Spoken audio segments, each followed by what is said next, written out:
Assalamualaikum warahmatullahi wabarakatuh. Perkenalkan, nama saya Farel Fikri.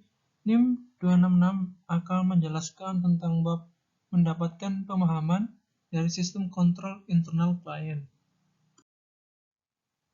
Untuk sebab yang pertama yaitu pengendalian internal ditentukan. Pengendalian internal didefinisikan dalam standar audit sebagai proses yang dirancang, diterapkan, dan dipelihara oleh pihak yang bertanggung jawab atas tata kelola, manajemen, dan personel lain untuk memberikan keyakinan memadai tentang pencapaian tujuan entitas dengan memperhatikan keandalan pelaporan keuangan, efektivitas, dan efisiensi operasi, dan kepatuhan terhadap hukum dan peraturan yang berlaku. Dan istilah pengendalian mengacu pada setiap aspek dari satu atau lebih komponen pengendalian internal. Dan penting juga untuk memahami pengendalian internal agar dapat melakukan penilaian awal atas risiko pengendalian. Sebab yang kedua yaitu tujuan pengendalian internal. Tujuan pengendalian internal disesuaikan dengan asersi yang relevan. Dan ada 7 tujuan. Yang pertama yaitu nyata, yang artinya ada kontrol untuk memastikan bahwa transaksi fiktif atau duplikat tidak disertakan dalam pembukuan dan catatan organisasi, yang meliputi kejadian, hak dan kewajiban, dan pernyataan keberadaan. Dan yang kedua yaitu tercatat, yang artinya ada kontrol yang akan mencegah atau mendeteksi kelalaian transaksi dari pembukuan dan catatan organisasi, yang meliputi akurasi, kelengkapan, penilaian, dan alokasi asersi. Dan yang ketiga yaitu bernilai, yang artinya terdapat kontrol untuk memastikan bahwa jumlah yang benar ditetapkan untuk transaksi, yang meliputi akurasi, penilaian, dan alokasi asersi. Selanjutnya yang keempat yaitu rahasia, yang artinya terdapat pengendalian untuk memastikan bahwa transaksi dibebankan dan dialokasikan ke akun buku besar yang benar, meliputi akurasi, klasifikasi, penilaian, dan alokasi asersi. Yang kelima yaitu diringkas. Terdapat kontrol untuk memastikan bahwa transaksi dalam pembukuan dan catatan ada diringkas dan dijumlahkan dengan benar. Dan yang keenam, diposting, ada kontrol untuk memastikan bahwa akumulasi total dalam file transaksi ditransfer dengan benar ke buku besar dan buku besar pembantu. Dan yang terakhir yaitu tepat waktu. Terdapat kontrol untuk memastikan bahwa transaksi dicatat dalam akuntansi yang benar, periodenya, meliputi pernyataan cut-off dan kelengkapan. Sebab yang ketiga yaitu pengendalian internal tingkat entitas. Sebagaimana diatur dalam ASA 319, pengendalian internal terdiri dari 5 komponen. Yang pertama yaitu lingkungan pengendalian. Terdapat beberapa elemen dalam lingkungan pengendalian, dan ada 7 elemen. Yang pertama yaitu komunikasi, penegakan integritas, dan nilai-nilai etika. Elemen ini yang mempengaruhi desain, administrasi, dan pemantauan proses utama.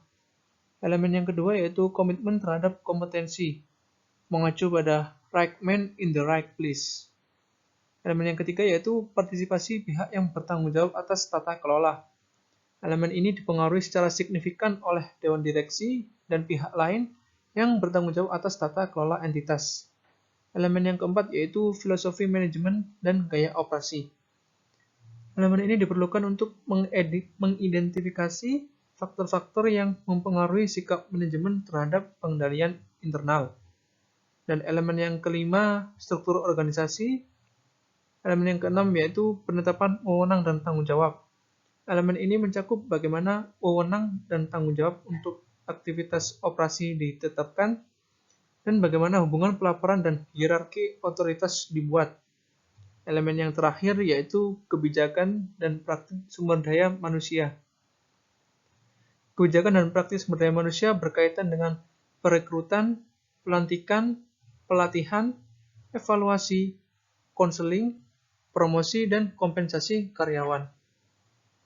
Dan untuk komponen yang kedua yaitu proses penilaian risiko entitas.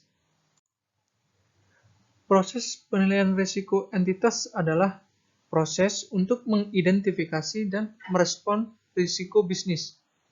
Tujuan dari proses penilaian risiko entitas adalah untuk mengidentifikasi, menganalisis, dan mengelola risiko yang mempengaruhi kemampuan untuk mencapai efektivitas operasional. Dalam audit, tujuannya adalah untuk menilai gabungan sifat yang permanen, kontrol, dan risiko deteksi untuk mengevaluasi kemungkinan terjadinya salah saji material dalam laporan keuangan. Dan komponen yang ketiga yaitu sistem informasi dan komunikasi. Peran sistem informasi adalah untuk menangkap dan menukar informasi yang dibutuhkan untuk melakukan, mengelola, dan mengendalikan operasi suatu entitas.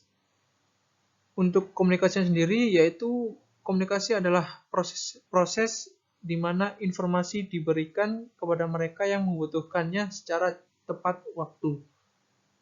Komponen yang keempat, yaitu aktivitas pengendalian. Aktivitas pengendalian adalah kebijakan dan prosedur yang membantu memastikan arahan manajemen dilaksanakan. Mereka membantu menjamin bahwa tindakan yang diperlukan diambil untuk mengatasi risiko yang mempengaruhi pencapaian tujuan organisasi. Untuk komponen yang terakhir yaitu pemantauan pengendalian. Prosedur pemantauan berkelanjutan dibangun ke dalam aktivitas berulang normal entitas dan mencakup aktivitas manajemen dan pengawasan reguler. Salah satu aktivitas pemantauan yang paling umum adalah fungsi audit internal. Subbab yang keempat, pengendalian internal tingkat transaksi. Kontrol tingkat transaksi adalah kontrol yang mempengaruhi transaksi atau kelompok transaksi tertentu. Transaksi dalam pengertian ini mengacu pada transaksi yang biasanya dicatat dalam buku besar untuk klien dan rentang dari permulaan transaksi hingga pelaporan transaksi dalam laporan keuangan. Dan ada dua contoh, yang pertama yaitu contoh arus transaksi proses penjualan.